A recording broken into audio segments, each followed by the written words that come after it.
이 시간 목사님 나오셔서 예수님의 마음으로 살아가기라는 제목으로 말씀 전하실 때 귀한 은혜 받으시기 바랍니다.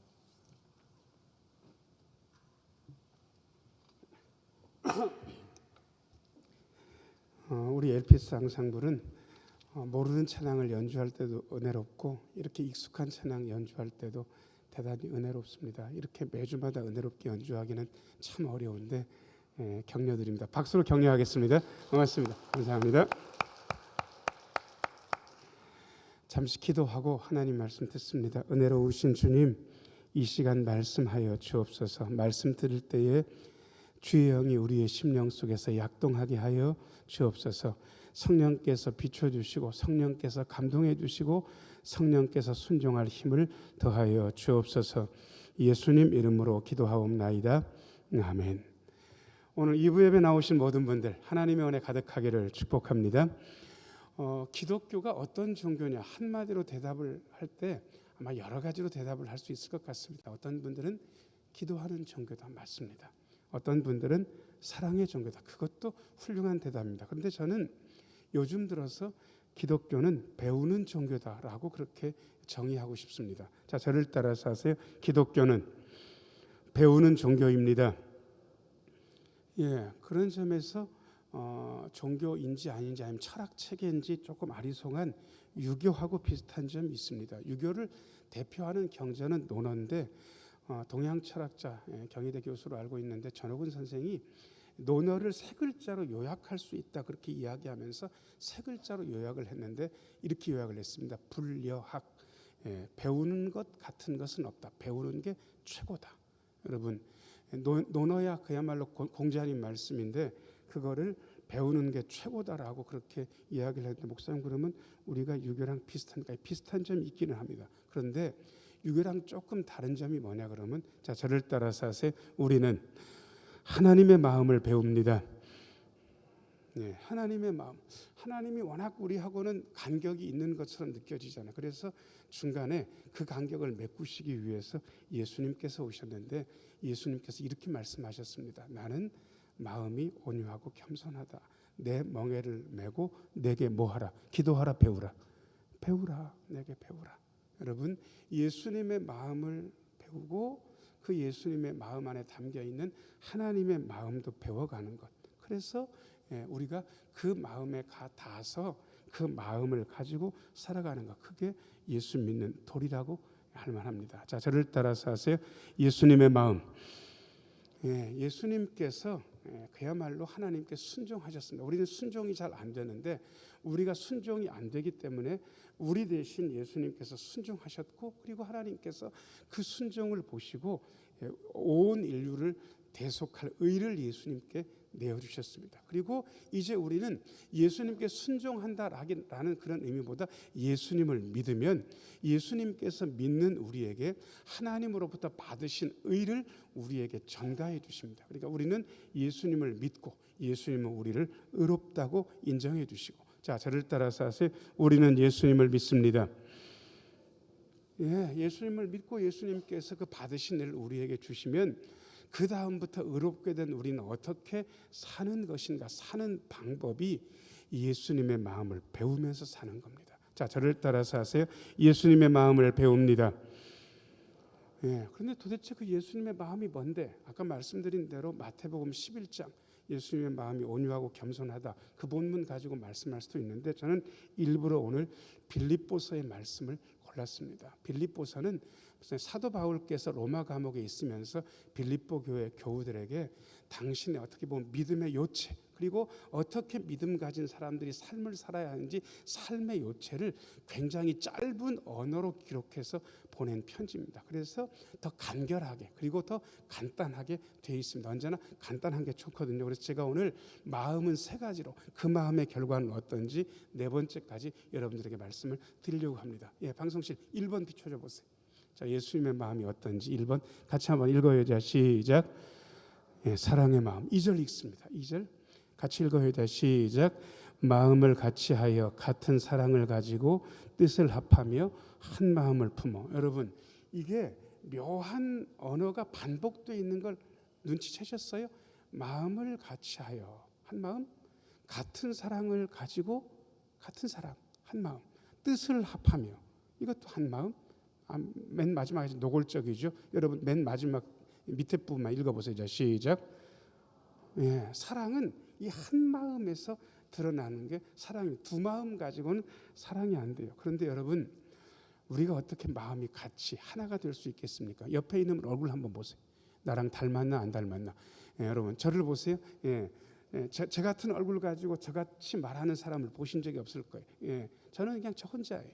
여러분 10인 10색, 100인 100색. 여러분 마음도 다 제각각 다릅니다. 그런데 우리가 어떻게 제각각 이 다른 마음을 하나로 같이 할 수 있을까? 여러분 방법은 하나입니다. 자, 저를 따라서 하세요. 우리는 예수님께 집중합니다. 예수님의 마음, 예수님께 집중하는데 여러분 이 집중이 쉽지가 않습니다. 우리는 예수 믿든지 믿지 않든지 누구 마음이 제일 중요하냐 그러면 내 마음이 제일 중요한 사람이에요. 요즘은 또 부모들은 자식들 마음을 읽어주려고 아주 애를 씁니다. 그야말로 셀럽이라고 할 수 있는 오은영 박사님 영향이 지대한데 아이들도 감정을 배워야 된다고 그렇게 이야기를 하면서 아이들의 감정을 읽고 거기에 대해서 대응해주고 그런 이야기들을 많이 해요. 요즘은 선생님들이 선생님 역할 하기가 참 어려운데 애들한테 한마디 이렇게 하고 나면요 그 애가 뽀로로 집에 가가지고 엄마한테 얘기를 하고 엄마는 그 얘기를 듣고 일단 열부터 받은 다음에 담임 선생님한테 즉각 전화를 합니다. 그러면서 뭐라고 선생님한테 항의를 하냐면 선생님 우리의 마음은 읽어주셨어요. 이렇게 우리의 마음은 읽어주셨어요. 그렇게 보통은 이야기한다고 합니다. 마음이 있는 게 나쁜 건 아닌데 여러분 누구의 마음부터 읽어야 되는지 내 마음 읽어야 되죠. 그런데 예수 믿는 사람은 누구의 마음이 중요하냐 그러면 예수님의 마음이 중요합니다. 자, 저를 따라서 하세요. 예수님의 마음.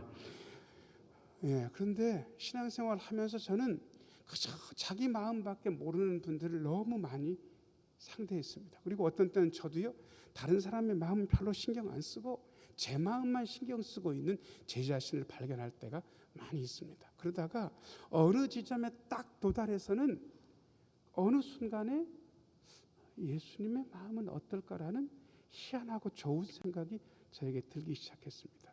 내가 이 말을 하면 나를 보시는 예수님의 마음은 어떨까? 내가 이런 행동을 하면 내가 이런 행동을 하는 걸 보시는 예수님의 마음은 어떨까?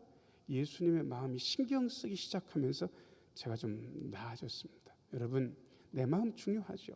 자녀들의 마음 중요하고 부모님의 마음 중요하죠. 그런데 그것보다 더 중요한 것은 나를 보고 계시는 예수님의 마음, 그 마음이 요즘 신경 쓰이시는지 안 쓰이는지 전혀 그 생각 안 하고 사시는지 저는 좀 궁금합니다.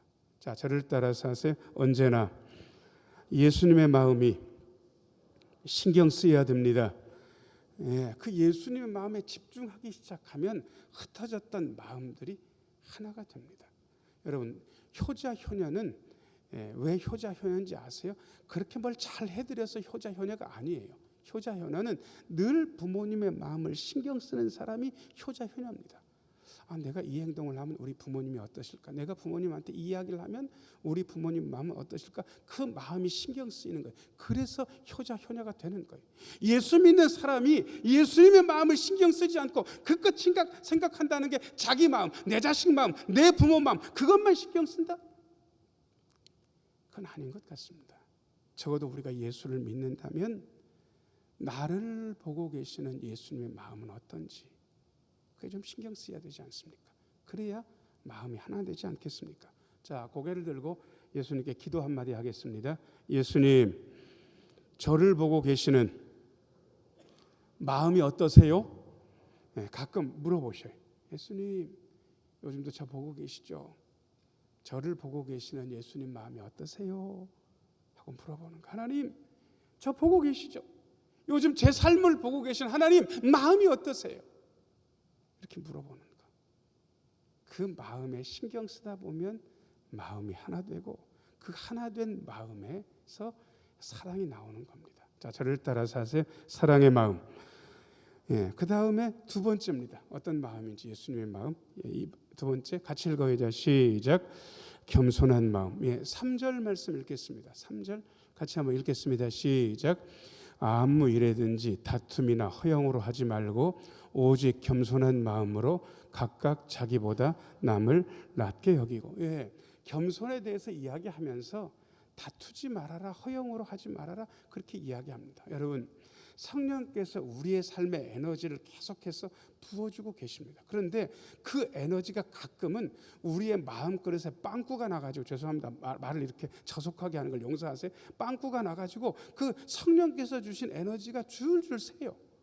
어떤 분들이 그렇게 새냐 그러면 싸우는 분들이 그 에너지를 막 새게 만들어요. 가정에서 부부가 싸우면 가정에 담긴 성령의 에너지가 있어야 되는데 그 성령의 에너지가 줄줄 새는 거예요. 제가 다른 사람하고 싸우게 되면 제 마음에 성령의 에너지가 가득 있어야 되는데 그게 줄줄 새요. 교회가 싸우게 되면 교회 안에 성령의 에너지가 가득 담겨 있어야 되는데 그 에너지가 줄줄 새는 거예요. 일하는 게 중요한 게 아니에요. 일 많이 하면서 계속 다투게 되면 그걸 안 하는 일만 못합니다. 지금 에너지가 새고 있잖아요.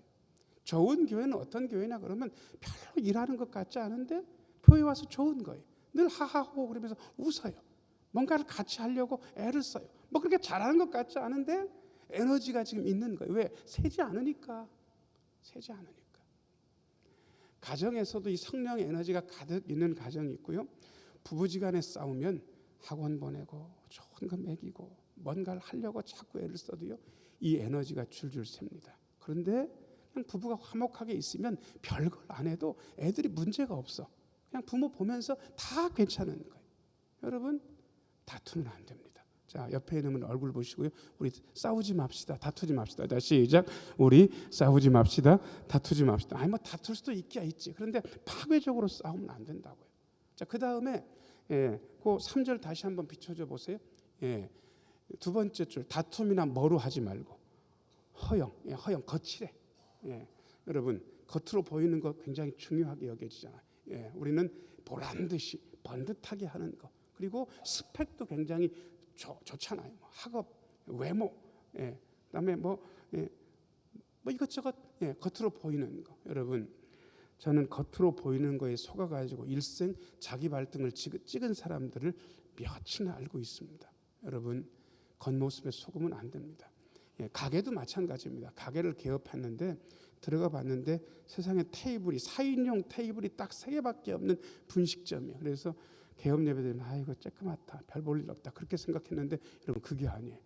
그 분식집에 세상에 가서 제가 원래 저는 분식을 좋아하는데 앉아서 목사님 뭐 드실래요? 그러니까 이것저것 좀 줘보세요. 라면도 먹고 김밥도 먹고 돈가스도 먹어보고. 그래가지고는 이것저것 시켜 먹어서 먹는데 세상에 맛없는 게 하나도 없는 거예요. 세상에 저희가 나갈 때부터 손님이 오는데 곧 4인용 테이블에 계속해서 3개밖에 없는데 사람이 오는 거예요.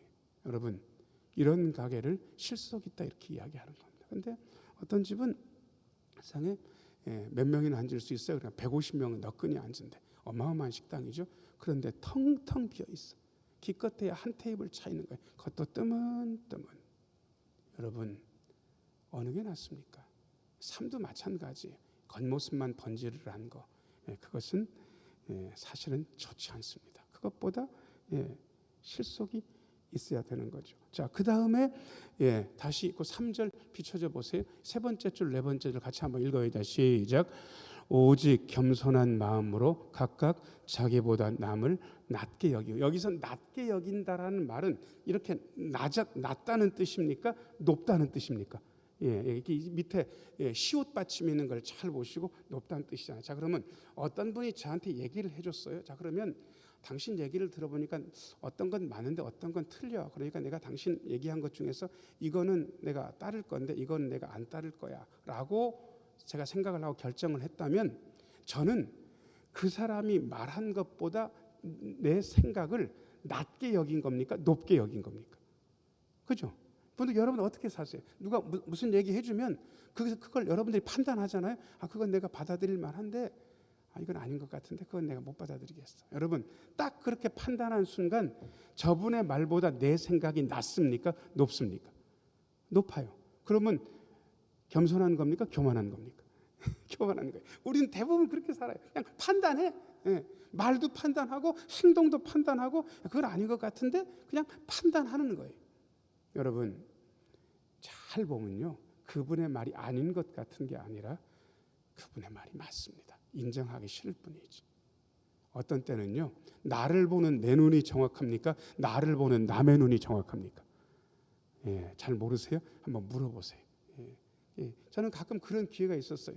저는 잘 저를 못 보는데 어떤 분이 제가 그런 사람인 걸 일러줬어. 그리고 제가 아멘 했어요. 그 자리에서. 그러고 나니까 제가 보이기 시작했어요.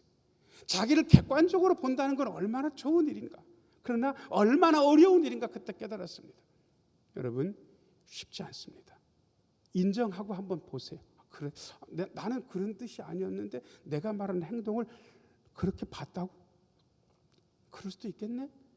딱 인정하기 시작하면 그 다음부터 보이기 시작합니다. 그리고 그분 말이 맞아요. 자, 저를 따라서 하세요. 나보다 남을 낮게 여겨야 됩니다. 여기서 말한 낮다라는 의미는 요거, 낮은 게 아니고 높게 봐야 돼. 그게 겸손한 거예요. 자, 그 다음에 겸손한 분들은 어떻게 하는가? 4절 같이 한번 읽겠습니다. 시작. 각각 자기 일을 돌볼 뿐더러 또한 각각 다른 사람들의 일을 돌보아 나의 기쁨을 충만하게 하라. 여러분 이익이 있어요. 자, 남의 이익과 내 이익이 있는데 어느 이익이 더 중요합니까? 내 이익이라고 빨리 얘기해봐요. 남의 이익을 먼저 중요하게 여기는 사람은 자신의 삶이 안 되는 거예요. 언제나 내 이익이 중요해요. 여러분 내 이익을 포기하라고 성경은 단 한 번도 이야기한 적이 없어요. 그건 예수님이니까 하시는 거고 우리는 우리의 이익도 살펴야 돼요. 그런데 오늘 4절 말씀 다시 한번 비춰줘 보세요. 자기 일을 돌볼 뿐더러 자기의 이익을 추구하는 거 좋다 이거. 그런데 각각 누구의 일? 다른 사람의 이익도 돌보아 주라는 거예요. 여러분 순서는 있지만 포기하지 말라고 이야기하고 계십니다. 내 이익이 중요하다. 맞아요. 그런데 다른 사람도 돌보아 줄 수 있다면, 여력이 있다면 다른 사람의 이익도 챙겨줘라라고 오늘 바울 사도께서 대단히 현실적인 이야기를 겸손과 함께 이야기하고 있습니다. 여러분 나는 나만 아는 사람인가? 다른 사람의 이익도 조금 챙겨주는 사람인가? 우리 예수님께서 바울 사도를 통해서 우리에게 이야기하고 계십니다. 자, 저를 따라서 하세요. 겸손한 마음. 그 다음에 또 예수님의 마음이 어떤 마음인지 3번 같이 한번 읽어요. 자, 시작. 복종하는 마음. 8절 읽겠습니다. 8절 같이 한번 읽겠습니다. 시작.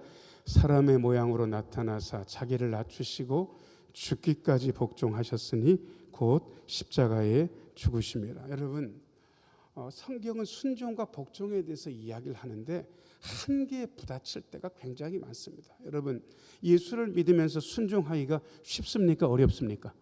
어려워요. 순종은 어려운 거예요.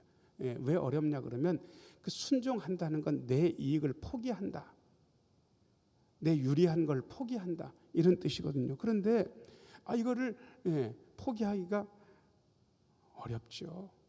그리고 심지어 어떤 때는요 딱 포기하면 끝나는 거예요. 진짜 어떤 지점은 이건 죽는 거다. 죽는 게 꼭 육신의 생명이 끝나는 게 아니고 사회적으로 매장당하고 경제적으로 죽고 뭐 이런 것도 있을 수 있잖아요. 딱 그 순간에 포기하고 죽을 수 있는가? 어려운 얘기입니다. 그런데 예수님은 하셨습니다. 그런데 제가 사람인데도 불구하고 예수님이 아닌데도 불구하고 자기 생명을 딱 포기하는 그런 것들을 몇 번 듣고 본 적이 있습니다. 애가 유치원 애인데 보통은 차를 타고 등원하고 하원을 하는데 죄송합니다. 걔가 걷는 걸 좋아해요. 그리고 엄마가 얘 걷는 거 좋아하니까 제가 몇 번 실험을 해봤더니 집까지 잘 옵니다. 그러니까 선생님 걱정하지 말고 등원할 때는 제가 데려다 주는데 하원할 때는 그냥 걸려서 집으로 보내도 됩니다. 그렇게 해서 나이도 됐고 그냥 끝나고 나서 선생님한테 인사하고 그냥 걸어서 오는 거예요. 그럴 리가 거의 없는데 아무튼 잘 왔어요. 그런데 이렇게 올 때 횡단보도가 있는데 횡단보도 앞쪽에 이렇게, 그러니까 완전히 앞쪽은 아니고 거의 붙어가지고 이렇게 서 있어서 그걸 기다리는데 그날따라 애 엄마가 약간 기분이 이상해서 내가 그냥 이 자식 올 때가 됐으니까 나가보자 그러고는 나간 거예요. 그냥 나가가지고 애 있는 쪽으로 누구야 그러면서 하는데 어딜 딴 데를 보고 정신이 팔려 있는지 엄마를 못 봤어요. 근데 저쪽에서 차 한 대가 쌩 하고 오는데 약간 이상한 거예요. 이상한데 그 애 있는 쪽으로 이렇게 접근해 오는 걸 보고 그 엄마가 너무 이상하니까 확 뛰어가가지고 애를 밀쳤어요. 그리고 그 차가 갑자기 이렇게 탁 틀면서 그 엄마를 쳤는데 다행스럽게 엄마가 크게 다치지도 않았습니다. 애는 살았고, 여러분 그 순간에 엄마는 무슨 결심을 한 겁니까? 애를 살리고 자기는 죽어도 좋다고 결심을 한 거잖아요. 여러분 왜 죽어도 좋다고 결심했는지 그 이유를 아세요? 제가 한마디로 설명해 드릴게요. 그 애가 남의 애입니까? 내 애입니까? 자기 새끼니까, 자기 목숨처럼 사랑하니까. 그러니까 그야말로 죽을 결심을 한 거예요. 그 어린 애들이 혈액암 걸리는 일이 꽤 있습니다. 그리고 애들이 신진대사가 활발하기 때문에 혈액암이 걸리게 되면 암세포가 굉장히 많이 빨리 퍼집니다. 그래서 조혈모세포 이식하고 골수 같은 거 이식을 해도 안 되는 경우들이 꽤 있습니다. 그런데 여러분 얼마나 어려워요. 무균실에 있어야 되고 그다음에 뭐 좋게 돼도 참 그 치료의 과정이 너무 힘들고 괴로운데 그 애 엄마가 머리를 빡빡 깎은 자기 애가 고통당하는 걸 보면서 이렇게 얘기를 했습니다. 목사님, 제가 걸렸으면 더 낫겠습니다. 제가 대신 걸리는 게 더 낫겠습니다. 우리 애가 고통당하는 거 보기 어렵습니다. 여러분 그 마음이 가짜입니까? 진짜입니까? 근데 왜 그렇게 죽어도 좋다는 얘기를 왜 그렇게 하는 겁니까? 이유는 한 가지예요. 사랑해서. 사랑했기 때문에. 근데 예수님은 왜 그 아픈 십자가를 지실 때까지 복종하셨을까요? 아무 우리한테 감정이 없는데 그렇게 됐다. 여러분 그건 아니죠. 그만큼 우리를 사랑하시는 거예요. 나는 죽어도 좋으니까 니들은 살아라. 나는 죽어도 좋으니까 니들은 살아라. 그 마음 가지고 죽음까지 복종하시는 거예요.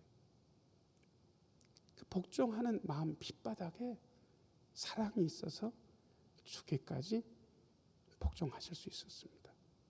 그게 예수님의 마음. 자, 저를 따라서 하세요. 복종하는 마음, 사랑의 마음, 겸손한 마음, 복종하는 마음. 예수님의 마음이 그러셨어요. 그 마음의 결과가 놀랍습니다. 4번 같이 한번 읽어요. 시작. 그 마음의 결과. 9절부터 11절까지 읽어요. 이러므로 자 시작. 이러므로 하나님이 그를 지극히 높여 모든 이름 위에 뛰어난 이름을 주사 하늘에 있는 자들과 땅에 있는 자들과 땅 아래에 있는 자들로 모든 무릎을 예수의 이름에 꿇게 하시고 모든 입으로 예수 그리스도를 주라 신하여 하나님 아버지께 영광을 돌리게 하셨느니라. 예수님께서 사랑의 마음, 겸손한 마음, 복종하는 마음 가지고 사셨고 그 마음 가지고 순종하셔서 찬란하고 아름다운 부활의 영광을 얻으셨습니다. 이제 우리는 어떻게 살아야 될까요? 제가 서두에 말씀드렸습니다. 다른 사람의 마음이 아니라 예수님의 마음 배우자고, 예수님의 사랑의 마음, 예수님의 겸손한 마음, 예수님의 복종하는 마음, 그 마음에 품으시고 집중하시고 그리고 예수님의 길을 한 발자국 한 발자국 따라가는 것이 우리의 믿음의 길입니다. 예수님처럼 이 마음 만지시고 품으시고 그리고 그 마음 가지고 나아가시는 우리 모두가 되기를 예수님의 이름으로 축원합니다. 은혜로우신 아버지 하나님, 예수님의 사랑의 마음, 겸손한 마음, 복종하는 마음 품고 살게 하여 주옵소서. 그리하여 예수님이 누리셨던 그 찬란함을 우리도 누리게 하여 주옵소서. 예수님 이름으로 기도하옵나이다. 아멘.